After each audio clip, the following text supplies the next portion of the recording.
Welcome to day 16.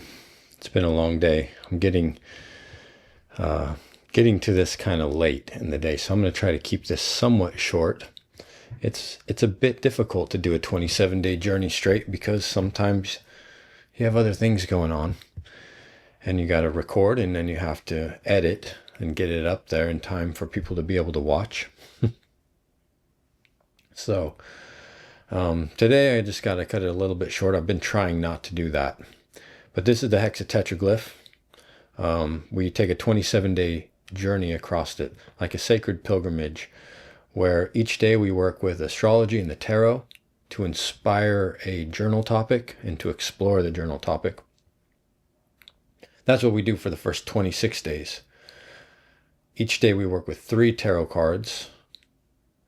3 times 26 is 78, so we see all the cards in the deck. And on the final day, you arrive at one of 64 destinations, and that's the hexagrams of the I Ching. So on the final day, you get a hexagram.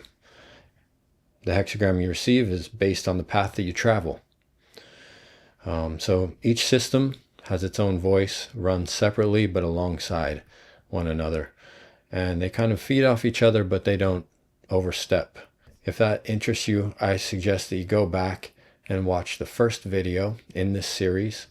Today we're on day 16. We're on position P. We could have been up here or here or here in these different quadrants. You can see there's kind of like 4 big quadrants here. But we're down here on this side because we finished the first pathway on the downside, which means we moved yin, and then we moved left and finished that yesterday. So our first 2 lines of our hexagram are yin and yin, puts us right here on this 3rd pathway. So we're going to go ahead and draw a couple of tokens here. These are our planets for the day. So we have the sun, which is in Virgo today. And we have Mercury, which is in Leo still. Okay. I think I'm going to go with the sun because we haven't worked with Virgo yet. That I remember. No. That's definitely a first. So we're going to be talking about refinement, being meticulous, attention to details, and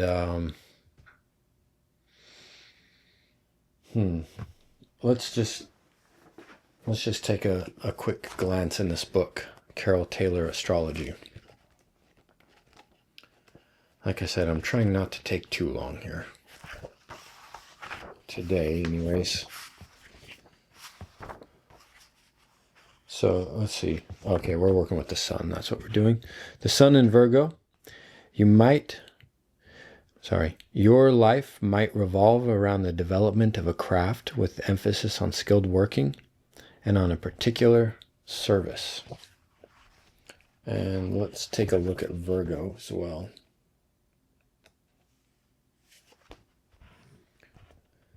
Your life purpose is to hone your chosen craft. You feel happiest being useful as part of a team or taking a constructive role in the world. Your Virgo sun loves practical systems of communication. Virgo is negative, mutable, Earth, Mercury. Information management, willing to help, focus on detail. Can get lost in the details, can become obsessed and need order and control.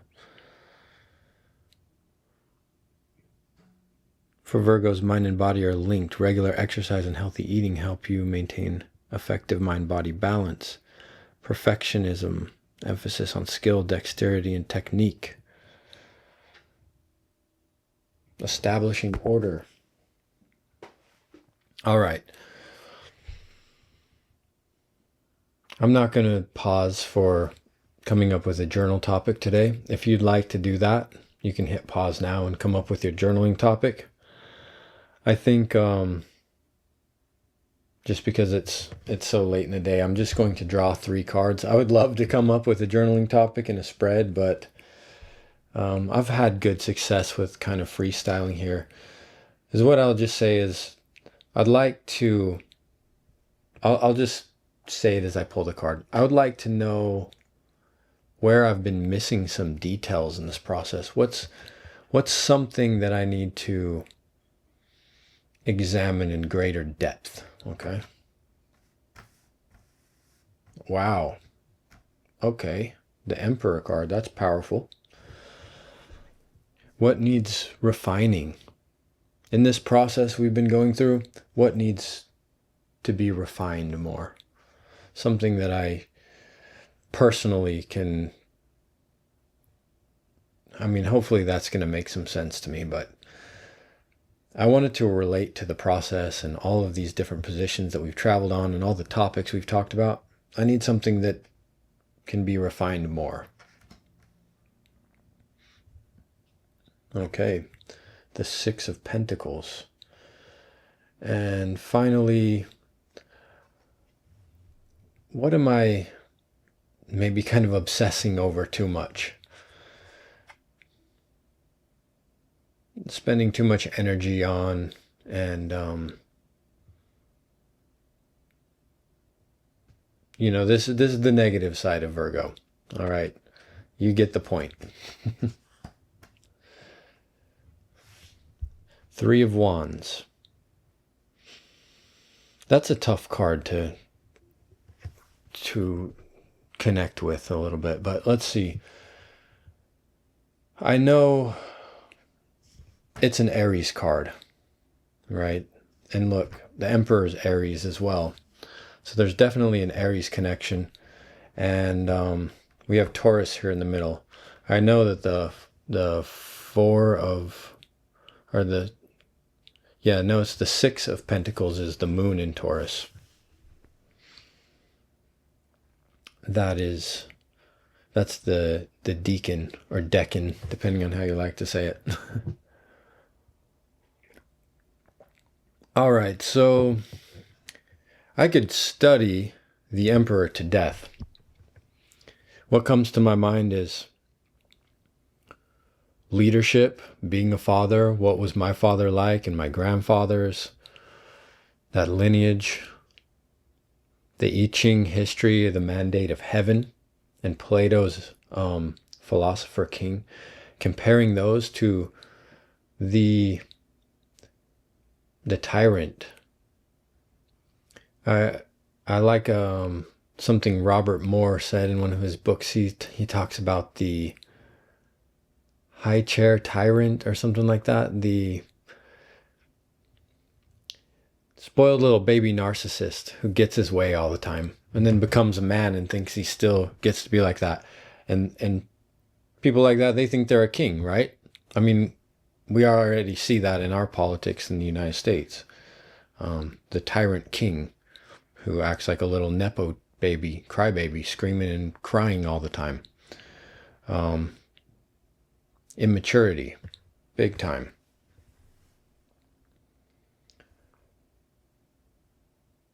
What details here could I study? How do I embody the Emperor? Who have my role models been? Do I have an archetypal possession in some way right here? And that has caused a lot of my imbalances. I can study, there's a lot of symbols here. Much of it is in relation to Mars or Aries, but I'm going to take my time, get my magnifying glass out, and really study that one as I write tonight. Generosity is what comes to mind here. I need to work on that. I think when I was younger, I was generous. I was much more generous. I wasn't worried about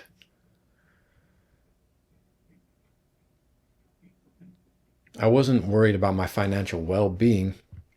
And in some ways that caused trouble for me. But I do think that clinging, think about it. Look at how those cards go together. The Emperor and the Six of Pentacles. A good emperor is not greedy, but he is prudent. He's intelligent as a leader. If you are the king or the emperor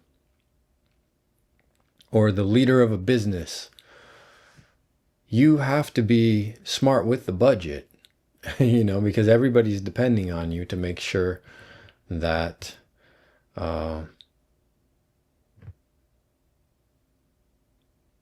that the infrastructure, the military, the programs that help people are in place and managed correctly.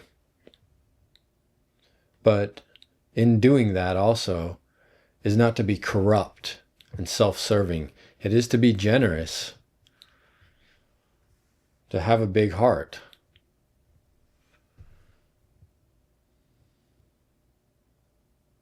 So there's my refinement card. And we've been working with those scales. We've had Libra for the last two positions that we were on. And then the Three of Wands.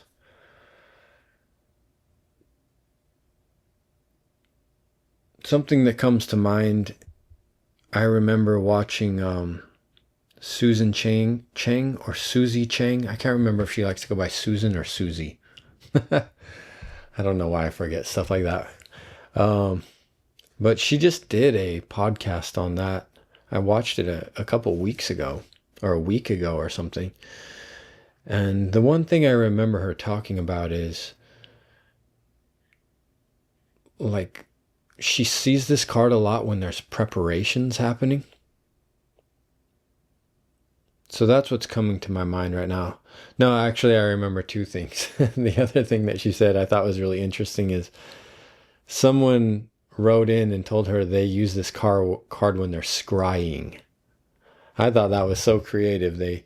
So scrying is, like you take this crystal and you stare into it until you start to have some sort of intuitive insight or vision. You let your imagination show you something you haven't seen before. Or, possibly you have a visionary experience. And I do kind of like that because he's just staring off and there's these ships out there and he's watching the ocean. And I would say you're preparing. You're trying to use your intuition. You're trying to see into possibilities. And you're so busy thinking about what could possibly happen using your imagination that maybe you're kind of starting to be, you're catastrophizing. So I'm definitely off the script here with that card, but this is free association. I like free association, but possibly is what I'm picking up here is that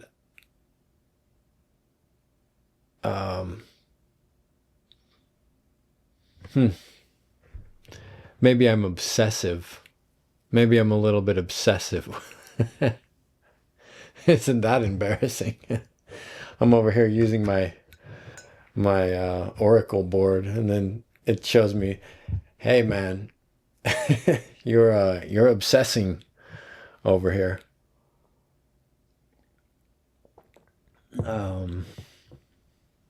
Trying to see the future. Trying to work out the possible problems that you could be facing because you're so intent on having that success. And let's just face it. We live and we die, and we can run around and try to make everything perfect, but sooner or later you get old and you face health problems and bad things happen. There's no way to make it all perfect. No matter how much running around you do, no matter how much foresight you put into everything, you can have some level of success. You can have some fortunate events in your life and you can appreciate those. But if you spend your whole life worrying, you also kind of miss the moment. You're worrying about all the possibilities and not realizing, hey, I actually have succeeding in a lot of ways already. So that's kind of what I'm getting out of that card. And humbling. But I'm going to finish this process, don't worry. I still like this, but I do see I do see how it applies to my life.